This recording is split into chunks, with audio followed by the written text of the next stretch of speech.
यो हाम्रो कार्यक्रममा सरिक पनि हुनुभयो र हामीले सेवा दिने अवसर पनि पायौँ। उहाँहरू लगायत सम्पूर्ण चिकित्सक साथीहरू र हाम्रो आमन्त्रणलाई स्वीकारेर यहाँ पाल्नुहुने सम्पूर्ण महानुभावहरू। मैले यहाँ लेख्न त लेखेको थिएँ, धेरै लामो हुन्छ कि जस्तो लागेर छोट्याउन खोजेको, अलिअलि बिग्रियो, त्यसले खास केही फरक पर्दैन होला। खासमा यहाँ अलिकति अघि राजकुमार सरले भनेको शब्दबाट मैले चाहिँ कुरालाई सुरु गर्न लागेँ। यो कार्यक्रम सफल बनाउने कार्यमा सबभन्दा पहिले त मैले बागमती प्रदेश सरकारलाई धन्यवाद ज्ञापन गर्नुपर्छ। त्यसपछि पाटन स्वास्थ्य विज्ञान प्रतिष्ठानबाट यहाँ पाल्नुहुने चिकित्सक लगायत अन्य टोली र यस कार्यक्रमलाई सफल बनाइदिनु चाहिँ स्वयं सक्रिय भएर आउनुभएका चिकित्सकज्यूलाई पनि सिन्धुलीमा यो कार्यक्रम सिन्धुली अस्पतालमा शुभारम्भ गरिदिनु भएकोमा उहाँलाई विशेष धन्यवाद दिन चाहन्छु। मैले अघि प्रसङ्ग जोड्न आँटेको चाहिँ के हो भने यहाँ कतिपय कुराहरू चाहिँ अलिकति हाम्रो मनमा पनि लागिरहेको छ जस्तो लाग्छ। रेड क्रसमा आँखा छ, मोतीबिन्दुको अपरेसन रेड क्रसले गर्छ। अघि मेयर साहबले भन्नुभयो अप्ठ्यारो परिस्थितिमा सुरु गर्नुभएको छ, बाटो देखाइदिनु भएको थियो। त्यसको लागि नेपाल रेड क्रस सोसाइटीलाई म पनि अस्पतालको तर्फबाट पनि धन्यवाद दिन चाहन्छु। सामाजिक संस्था हो हामी दुईजना, हाम्रो यो सिन्धुली अस्पताल पनि सामाजिक संस्था हो, रेड क्रस पनि सामाजिक संस्था हो। हाम्रो दायित्व भनेको समाजमा काम गर्ने हो। त्यसैले यस्ता कार्यक्रमहरू, रेड क्रसले गर्ने कार्यक्रमहरूमा अस्पतालले गर्ने सहयोग र अस्पतालले गर्ने कार्यक्रमहरूमा रेड क्रसले गर्ने सहयोग, कहिलेकाहीँ कार्यक्रमहरू एउटै कार्यक्रमहरू पनि हुनसक्छ। त्यसलाई हामीले कम्पिटिसनको रूपमा, एउटाले अर्कोलाई डोमिनेट गर्ने रूपमा कहिले पनि हेर्नु हुँदैन। हामी यो समाजभित्र काम गर्ने हो, दुईटै संस्थाले समाजभित्र काम गर्ने हो। यसलाई सहजताका साथ लिनुपर्छ। त्यसैले मैले चाहिँ यहाँ भन्न खोजेको कुरो के हो भने यदि हाम्रो मनमा यदि त्यस्ता कुराहरू छन् भने त्यो नितान्त होइन, त्यो नितान्त छैन भने।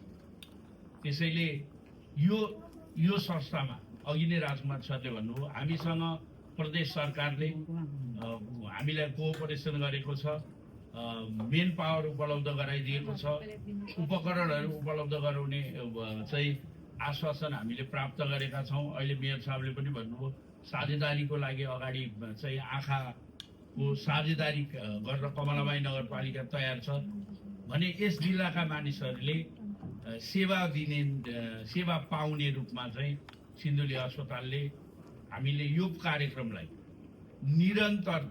निरन्तरता दिने चाहिँ निर्णय गरेका पनि छौँ र निरन्तरता दिने पनि छौँ भन्ने कुरा म मेयर साहब लगायत यहाँ हुने सम्पूर्ण महानुभावहरूमा आश्वस्तता पनि गराउन चाहन्छु। खासमा यो निरन्तरता हुँदा चाहिँ हामीलाई एउटा के सहज हुन्छ जस्तो लाग्छ भने अझ यसलाई त हामीले अझ प्रभावकारी रूपमा गर्न सक्छौँ कि भनेर हामी त्यसमा पनि लागिरहेछौँ। आज हामीसँग मेन पावर छ, उपकरण हामीसँग भयो भने एक हप्ताको स्क्रिनिङ गरेर अर्को हप्ता अपरेसन गर्न पाइयो भने त्यसले झन् सहज हुन्छ। हामीले सेवा विस्तार गर्न पनि पाउँछौँ। यहाँ सिन्धुली जिल्ला लगायत सिन्धुलीभन्दा बाहिर हुने महानुभावहरूले पनि यो सुविधा प्राप्त गर्न सक्नुहुन्छ। अब हामीले यहाँ अहिले मोतीबिन्दुको मात्र अपरेसन गरेका छैनौँ। यहाँ सिन्धुलीमा धेरै मानिसहरू अझ पनि स्क्रिनिङ कम भएको छ। डाक्टर साहबहरू यही हुनुहुन्छ पाटन अस्पतालको डाक्टर साहब। म डाक्टर साहबलाई पनि अनुरोध गर्छु, डाक्टर साहबले पनि देख्नुभयो होला 20 जना पेसेन्टको आज हामीले उपचारमा हामी लाग्यौँ। त्यसमध्ये 5 जनाको त मोतीबिन्दु थिएन नि, आँखाको भित्र मासु पलाएको। यहाँ सिन्धुलीमा सामान्य आँखाको अपरेसन पनि हुन्छ, त्यो मोतीबिन्दुको हुन्छ, अरू सामान्य कुराहरू हुन्छ। त्यसैले यो सेवालाई अझ विस्तार गर्दै लानुपर्ने आवश्यकता छ। त्यसैले हामीले यो सेवा विस्तारको क्रमलाई एउटा संस्था र अर्को संस्था जोडेर एउटा संस्थाले अर्को संस्थालाई अप्ठ्यारो पार्न आँटेको हो कि भन्नेतिर हामीले जानु हुँदैन जस्तो मलाई लाग्छ। अब जहाँसम्म हामीले अस्पतालमा आँखाको सेवा विस्तार गरेका छौँ, नाक कान घाँटीको पनि हामीले सामान्य अपरेसन सेवालाई हामीले अगाडि बढाएका छौँ। अब बाँकी त हामी सबै चाहिँ जानिफकारै छौँ। हामी यहाँ अर्थोपेडिक्सको सर्जरीको सिएस ती केसहरू त हुन्छन् नै। लगभग 12 अहिले पनि ठ्याक्कै मलाई स्ट्याटिस्टिक्स भएन 12-13 जना कन्सल्टेन्ट साहबहरूले नियमित रूपमा सिन्धुली अस्पतालबाट सेवा प्रदान गरिन्छ। अघि मेयर साहबले भन्नुभएको जस्तो केही अप्ठ्याराहरू छन्, केही चुनौतीहरू छन्, नभएको होइन। अब हामीले अलिकति यसलाई हामीले चाहिँ यो अस्पताललाई अगाडि बढाउने क्रममा हामीले यहाँ काम गर्ने स्वास्थ्य कर्मीहरूको उच्च मनोबल बनाउने काममा चाहिँ हामी समुदायको जिम्मेवारी। म देख्छु, धेरै पटक देख्छु, होला हाम्रो पनि कमी कमजोरी होलान्, अप्ठ्यारो होलान्।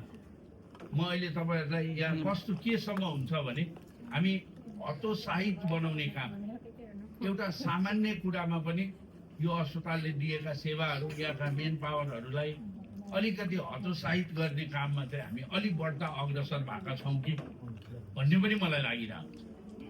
कहिलेकाहीँको घटनाले त्यस्तो पनि गराउँछ। डाक्टर साहबहरू, यहाँ काम गर्ने मेन पावरहरू पनि मानिस हुन्, उनीहरूलाई पनि मानवीय सेवा के अरे सुविधाहरू चाहिन्छ भन्ने कुराहरू चाहिँ हामीले कहिलेकाहीँ बिर्सिन्छौँ कि जस्तो पनि लाग्छ। यो कुराहरूलाई चाहिँ अलिकति पत्रकार साथीहरू हुनुहुन्छ, अलिकति सजग भएर हामीले मिडिया मार्फत हुन्छ कि केबाट हुन्छ, यो चाहिँ उच्च मनोबल बनाउने काममा चाहिँ हामी लाग्नुपर्छ, हामीले गरिदिनुपर्छ जस्तो मलाई लाग्छ। म त्यो सहयोगको अपेक्षा गर्छु। कहिलेकाहीँ चित्त दुख्छ, धेरै चित्त दुख्छ। कुनै एकजना पेसेन्ट आउनुहुन्छ, सिन्धुली अस्पतालको अवस्था के हो, हामीसँग विशेषज्ञ डाक्टर साहबहरू अहिले तत्कालीन अवस्थामा गाइनोमा, त्यसपछि अर्थो डिपार्टमेन्टमा अनि सर्जरीमा हामीभन्दा विशेषज्ञ डाक्टर साहबहरूको सङ्ख्या चाहिँ एकभन्दा बढ्ता छ, नभएको। तर कहिलेकाहीँ कस्तो हुनसक्छ भने कुनै पेसेन्ट कुनै सेवा लिनलाई आउनु अस्पताल, ठक्क त्यही दिन त्यो सेवा हुँदैन। हिजो पनि थियो, 1 घन्टा अगाडि पनि थियो, 1 घन्टा पछाडि पनि त्यो बन्दैछ, बन्दिनेवाला हुन्छ।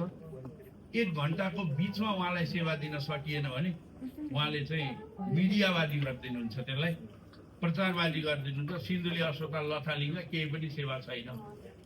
प्रबुद्ध व्यक्तित्वहरूको यो चिजहरू आउँछ कि यसले, यस्ता कुराहरूले चाहिँ हामीलाई काम गर्न हतोत्साहित बनाउँछ। यो यथार्थ के हो भन्ने कुराहरू हामीले नबुझिकन, म तपाईँहरूलाई एउटा सानो इन्सिडेन्ट भन्छु, पत्रकार साथीहरूलाई नै मैले भने। यहाँ अस्ति एकजना पत्रकार साथी आउनु, उहाँले मसँग सामान्य केही कुराहरू गर्नुभयो, अनि बिरामी लिएर आउनु भएको छ। अनि बिरामी साँच्चै एकदमै आर्थिक अवस्था अत्यन्त दयनीय रहेछ उहाँको। अनि मैले डाक्टर साहबसँग कुरा गरेर हामीले सामाजिक सुरक्षा अन्तर्गत केही दिन सकिन्छ भने गरौँ भनेर त्यो सुविधा पनि उपलब्ध गराइयो। त्यसपछि उहाँ त्यो रिफर लिनलाई काउन्टरमा जानुभएछ। त्यसपछि 5 मिनट चाहिँ त्यहाँको सिस्टम क्र्यास भयो। त्यो सिस्टम पनि माथिबाटै क्र्यास भयो। फेरि सिन्धुली अस्पतालको प्रपर क्र्यास भएको पनि माथिबाटै सिस्टम क्र्यास भयो। त्यस पछाडि उहाँले 10 मिनट पछाडि त्यो बन्यो। बनिसकेपछि उहाँले त्यो सुविधा लिएर जानुभयो। 1 घन्टा पछाडि सामाजिक सञ्जालमा हेर्छु, सिन्धुली अस्पतालको व्यवस्थापनदेखि लिएर सबै कुरा लथालिङ्ग भएको हुनाले सेवाग्राहीले कुनै पनि सुविधा पाएनन् भनेर सामाजिक सञ्जाल 5 मिनटको